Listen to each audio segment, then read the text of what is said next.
2 weeks without Punk, 2 shows without Punk, and 2 hours tonight that were shite without CM Punk. Welcome back, guys, to Fog Wrestling, here to review AEW Collision, or as you may as well call it now, AEW Dynamite-Lite, because that is pretty much what this show is. It's just become another 2 hours of Dynamite, another 2 hours of crappy wrestling featuring the guys on Dynamite that nobody really liked. And that was a good thing about Collision. Not only did you have CM Punk, but I felt like you had a lot of the better AEW wrestlers on the show. Likes of Christian Cage, I think everybody loves. You also have someone like a Ricky Starks who's been good. FTR, at least they don't do the flippy super kick shit. So you were getting like more real wrestlers. I feel like Collision was being presented in a more old school style, and a more classic wrestling style, and that seems to be gone now. Now that CM Punk's gone, tonight there was a match with like 4 Mexican guys, 4 guys with masks. It was like Lucha Libre shit, and it was crap. I mean, they're saying these guys are so quick. These guys looked like they were moving in slow motion. You look at Rey Mysterio Jr., anywhere near his prime, the guy was fast as lightning. I'm looking at the luchadors now, I'm looking at the masked wrestlers now, and they fucking suck. They don't have nothing on Rey. And we're told to believe that they're moving at like fast speeds. Maybe if you're on crack, they're moving at fast speeds, but for the average, eye that isn't under the influence, then they're not moving fast at all. But in terms of my rating for this show, I'm going to give it a 0 off the bat, and I'll tell you why. Because there's a segment on this show, and it deserves a 0 for this alone. There's a segment on this show. Daniel Bryan comes out, spoiler alert, yeah, but he comes out and he says that when his daughter turned 7, he was going to wind down his wrestling career. He says his daughter's 6, so he's got 1 year left, and he wants to start it by challenging one of the best. He wants to challenge Jack Sabre Jr., and I shit you not, the commentator was making orgasmic sounds when he was saying this guy's name. So he went Jack, and then the commentator went something like, oh, and then he went Sabre, and the commentator followed that up with, oh, and then he says Junior, and then the commentator was like, oh, and it's like, what are you fucking doing? What are you doing? I mean, there's a difference between King, there's a difference between King perving over the women and acting like he's sexually turned on. That works. If you see Stacy Keibler, then yeah, you're going to be turned on. That works, the King doing that. How the fuck does this moron on commentary, why is he making sex sounds over Daniel Bryan announcing that he's going to face Jack Sabre Jr.? What the fuck is this shit? I'm telling you, wrestling today is full of fucking nerds. Even the wrestlers, it's not just the fans. We can't just blame Ring of Honor fans. We can't just blame indie fans or AEW fans or WWE fans. And while a majority, and I want to say at least 80+%, are mongoloids, there's no doubt about it. You look at them and they're not exactly normal human beings. I get that. But the freaks have now made it into the wrestling business, 100%. You look at the people in the they're not cool people, they're not like the top guys. They're not like people that you'd want to hang out with. They're fucking nerds. And this guy making sex sounds, man, making orgasmic sounds because Daniel Bryan uttered the words Zack Sabre Jr. Are you shitting me? Honestly, fuck off, man. Seriously. Get that in the bin. It's getting a 0 for that. 100%. I mean, The Rock and Austin could have main evented Collision. I'd have still gave it a 0 because that was embarrassing. I mean, what was it? There's no, unless it's like the King perving on the women when they're in bra and panties, there's just no need for that sound to be made. Yeah, I don't know what one it was. Honestly, I can't tell if it was Nigel McGuinness or the other guy, but they both fucking suck. So Kevin Kelly and Nigel, they're both nerds. I think both these guys did do commentary for Ring of Honor. That sums them up. Just look at the wrestlers today. I mean, look at the Young Bucks. Two fucking fannies. Two faggots. Let's be fucking real here. There's no point. There's no point hiding it. I mean, wrestling's dead, and no wonder it's dead. Look at the people that run it. Look at the people that's in it. Look at the people that we're watching. Is it any surprise that when you watch wrestling, you think it sucks now? Like, over 60-70% of the wrestlers are fucking nerds. You know, they're bums, or they're guys that we don't fucking like, or guys that we don't respect. I mean, you look at wrestling back in the day, everyone was a fucking badass. I mean, you look at, when I was growing up in the Attitude Era, obviously I was young, so, you know, I can't really beat anybody up, but, I mean, if I look at everybody in the Attitude Era, if you honestly said to me, how many of these wrestlers do you think you would win a fight with? I don't even know if I'd pick anybody. I mean, maybe you'd pick one or two that you'd have a chance with, but let's be honest, the number would be under 5. You look at today's roster, and Jesus Christ, I mean, obviously, guys outside of, like, you know, big guys outside of, like, a Miro or something like that, a Powerhouse Hobbs, but you would definitely fancy yourself to batter most of this AEW roster. Guys like Young Boys, Jungle Boy, Jack Perry, Darby Allin. Look at these fucking popsicles, man. What is this shit? Anyway, John Moxley defeats Action Andretti for the AEW International title. Such a dynamite match. Therefore, I am coining the phrase Dynamite-Lite. That's exactly what we get now. Or Dynamite shite. I mean, you can call it what you want. Both are appropriate. John Moxley wins in his hometown. Who cares? Up next with Chris Statlander versus Robin Renegade with Charlotte Renegade. I mean, normally when you've got the name Charlotte, you win every single match, but I guess when your second name's Renegade, not so much. Although she does spell Charlotte differently, so, I mean, who cares? Chris Statlander wins.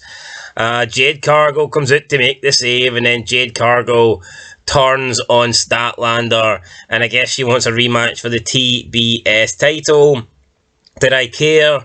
No. Do I care about the Renegade twins? No. Do I care about Chris Statlander? No. Do I care about Jade Cargill? Honestly, no. Although I do think out of all the women on AEW, she's probably got the most potential. She just looks like she could be a star, I guess. She's not that bad in the ring. She had a decent wee theme song, decent look. Had a decent run with a very good run with the belt, actually. So, no, I think there's good things about Jade Cargill, but I don't really care, to be fair. We then got Renee Paquette. She interviewed Women's Champion Saraya and Ruby Soho.